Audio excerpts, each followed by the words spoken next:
But these children, some of them that can think critically, they may be thinking that we don't even grow up to become that professor before everything will scatter in this Nigeria. That is why the mindset of everybody is to leave this country. The mindset of everybody is to leave this country. And the problem is now everywhere. It's not everywhere. But if people, God said, if I can find a man that will stand for them, a man, just a man, I will answer their prayer. I will defend the city. In the day of Lot in Sodom, God, it was Abraham that was even giving God numbers. God said, no, yes, I will not destroy if I have that number.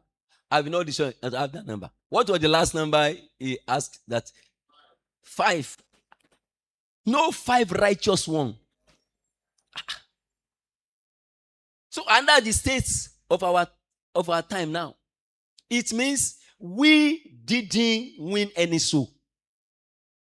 If anybody is voting, if God is now looking for 20 righteous one in this place, and let's say there's something we used to measure it and we didn't get 20. If somebody now say, well, I know I'm among that 15, I'm among that 19, that's any of us, if that is our measurement, we are failed. Because those 15, what are you doing all this while?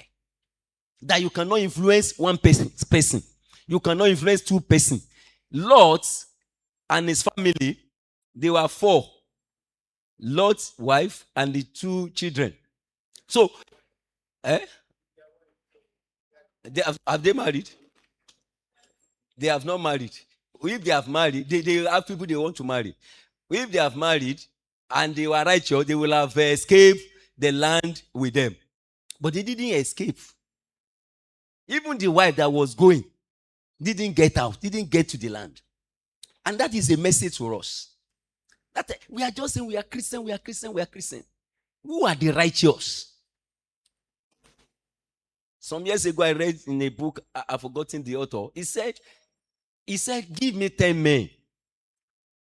10 men that love nothing but God. I hate nothing but sin. And we will turn the whole world upside down. Just 10. So up till now, I read it when I was single. So up till now, we have not gotten 10 men that can turn the world upside down. But the Lord will locate you. The Lord will locate me.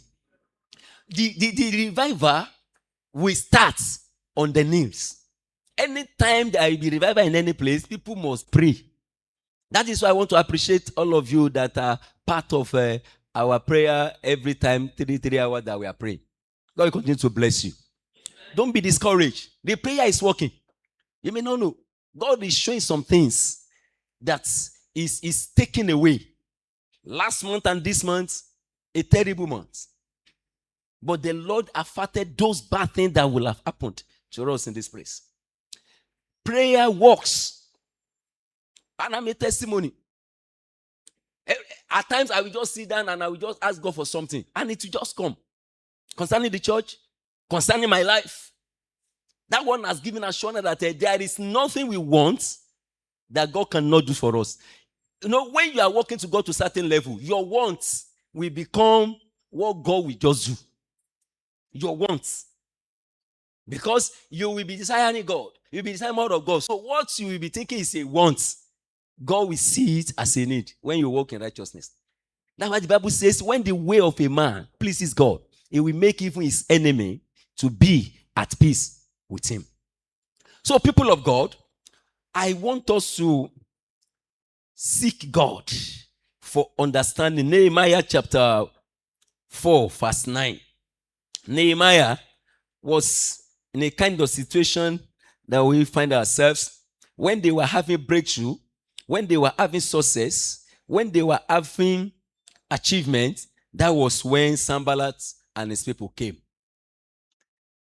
When we are trusting God that Nigeria will work well, everything will be okay, or your state is okay, or your state is progressing, that is when Sanballat and Tobiah enter. When the governor showed intention that he may want to contest for the president or something, that was when Sanballat and Tobiah entered. When he's about to round off his program to say that God has saved me, I'm a success, that was when Sanballat and Tobiah surfaced. All those things that are happening,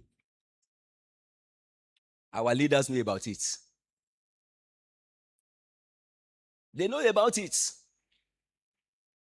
But people are suffering. And let me now tell you, we Baptists, we are the most affected group in the one that happened. Because that notions primary school they went to is in the church. In fact, they were having it in the church.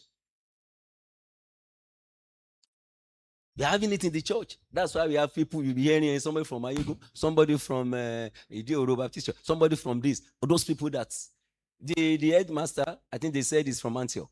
She's from Antioch Baptist Church. Headmistress, principal.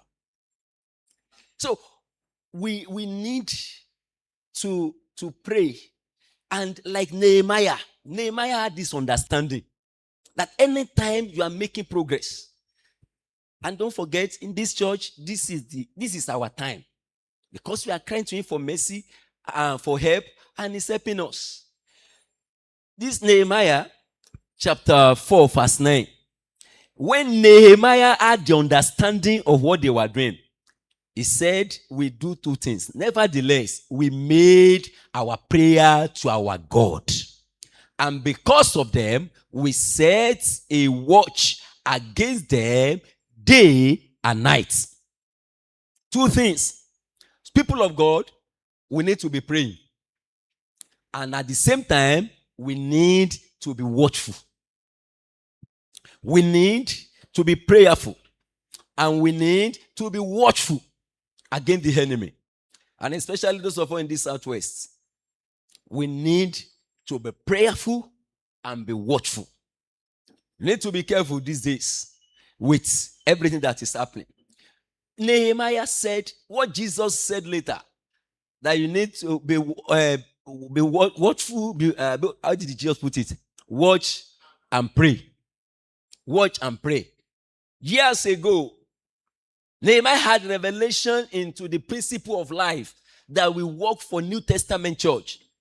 Right there, when they were in captivity, he said that nevertheless, we made our prayer to our God. Despite the threat of Sanballat and Tobiah, despite the threat of his people, when they were building the wall, when they were strategizing, they didn't stand up. When they were planning, when they were just putting the vision together, Sanballat and Tobiah didn't go there. But when they had, that was the way it started. Give me verse 1. Verse 1, Nehemiah chapter 4, verse 1. I want us to pray. I don't want to talk too much. And we will pray the Bible. Nehemiah 4:1. Media. But so happened, when Sanballat heard that we were rebuilding the wall, that he was furious and very indignant and mocked the Jews. When he heard, that was the problem. He didn't do anything. When he heard that, let's read on. Give me verse 2. And he spoke before his brethren and the army of Samaria and said, what are these feeble Jews doing? Will they fortify themselves? Will they offer sacrifices? Will they complete it in a day? Will they revive the stones from the heaps of rubbish? Stones that are burned. Let's continue. Here, now Tobiah, the Ammonite, was beside him. And he said, whatever they build, can you see? Whatever they build, if even a force goes up on it, he will break down their stone wall. You know, the understanding is that may not know folks, is cats. We know cats. You know, cats, if cats can even move on a rope that it may think it